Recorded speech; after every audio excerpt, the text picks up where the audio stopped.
querem mesmo ouvir o que aconteceu, a primeira coisa que vão querer saber é onde eu nasci, como eu passei a porcaria da minha infância, o que meus pais faziam antes que eu nascesse, toda essa lenga-lenga tipo David Copperfield. Mas pra dizer a verdade, eu não quero falar sobre isso.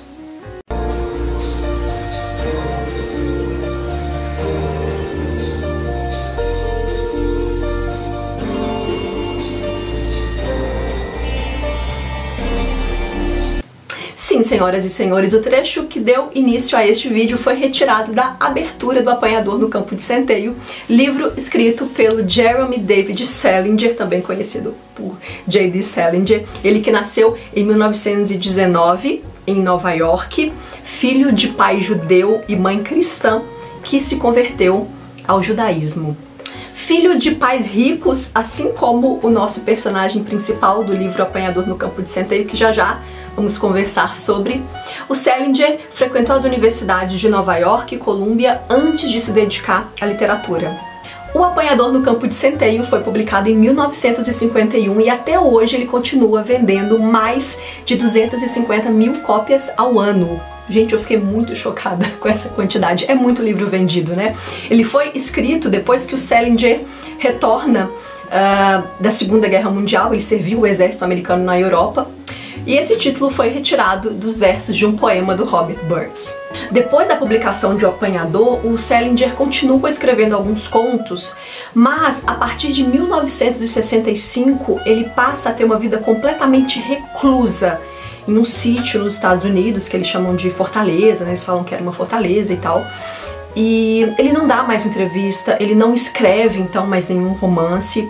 Alguns falam que depois, inclusive, de todo o sucesso que ele teve com o Apanhador, ele não soube ou não quis talvez lidar com esses holofotes todos em cima dele, e aí ele passa então a viver a sua privacidade, né? E ele não escreve mais nenhum romance e ele fica então conhecido como escritor de um romance só. Ele viveu então nesse sítio, nessa casa, com a sua filha Margaret, ela que inclusive chegou a escrever um livro sobre a vida do pai, e ela diz uma coisa interessante sobre o Apanhador no Campo de Centeio. Ela diz assim: o livro captura os aspectos limítrofes da adolescência de modo brilhante e belo. Ele escreve muito bem sobre como é estar por conta própria e ser louco de maneira adolescente, deixando tudo na mais completa desordem. Eu concordo muito com a Margaret. Eu acho que essa é realmente a essência do livro. Vocês já devem ter ouvido também a história de que o reconhecimento dessa obra aumenta ainda mais quando o Mark David dispara o tiro contra o John Lennon em 1980 e ele carregava consigo um exemplar do Apanhador no Campo de Centeio. Então, isso ainda fez com que o livro vendesse e tivesse ainda mais notoriedade. A narrativa acontece em primeira pessoa através de um personagem de 17 anos chamado Holden Caulfield, que inclusive, já no terceiro capítulo, na página 23, ele se define como mentiroso. Vejam só: sou o maior mentiroso do mundo, é bárbaro. Se vou até a esquina comprar uma revista e alguém me pergunta onde é que estou indo, sou capaz de dizer que vou a uma ópera. É terrível. Eu acho esse trecho maravilhoso. E enquanto eu lia, obviamente eu ficava pensando, caramba, esse personagem, esse narrador, ele é confiável? Acho que nem um pouco, né? E quando eu li isso aqui, eu lembrei muito do Fernando Sabino, uma entrevista que ele deu pro Roda Viva, vou deixar o link aqui embaixo, em que ele falava, né, que ele tinha uma tendência à mentira muito forte e que a mãe dele às vezes chegava e perguntava se ele tinha saído. Sim, saí, fui na praça, fiz aquilo outro. Mentira, nem tinha saído de casa. E talvez então faltava pro Holden canalizar essa mentira em alguma coisa. Ele é de família abastada, estuda em um colégio interno e aí ele decide narrar alguns acontecimentos, algumas coisas que aconteceram antes do Natal, quando ele ainda tinha 16 anos. O Holden foi expulso do colégio depois de ter sido reprovado em várias matérias, ele tá super deprimido e resolve ir para Nova York. Então toda a história se desenrola nesse final de semana que ele vai para Nova York. Importante pensar que o Holden é um personagem que inspirou gerações e ainda inspira. Inclusive, no livro da literatura tem um trechinho lá que é dito que o Holden é o retrato do adolescente em crise. E é muito isso. Então o Holden, ele tem uma personalidade muito forte, algumas falas que chegam a ser cruéis, a imaturidade desse personagem diante de algumas situações, afinal ele é um adolescente. Então tem as angústias da adolescência, as verdades que ele vai soltando ali, né? A sua autenticidade, as gírias e tudo isso com uma visão muito crítica do mundo. Enquanto eu lia O Apanhador no Campo de Centeio e mergulhava então na narrativa do Holden, eu me lembrei muito dos meus alunos, de alguns alunos que já passaram um período em que eu lecionei. E eu acho que isso acabou facilitando, acabou fazendo com que eu criasse uma certa empatia por esse personagem, apesar de querer matá-lo em alguns momentos. Eu sei que esse personagem é um personagem que divide opiniões, mas o meu saldo com ele é extremamente positivo.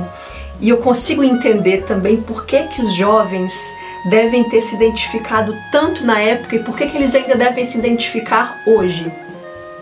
Porque é aquela coisa da representatividade, de você ler alguém falando sobre algo que você também passa, que você está vivendo naquele momento, sabe?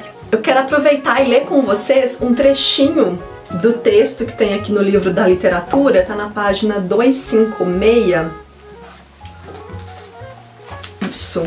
Ai, gente, eu ganhei esse livro recentemente, tá sendo ótimo ter como material de apoio, né?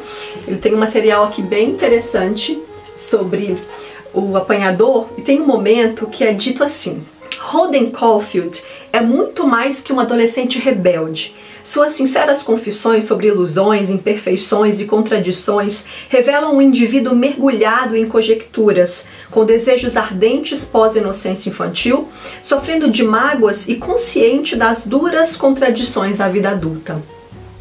Trata-se de um instigante anti-herói, uma figura ambivalente e vulnerável, que pode ser sensível e espirituoso, mas também imaturo e vulgar.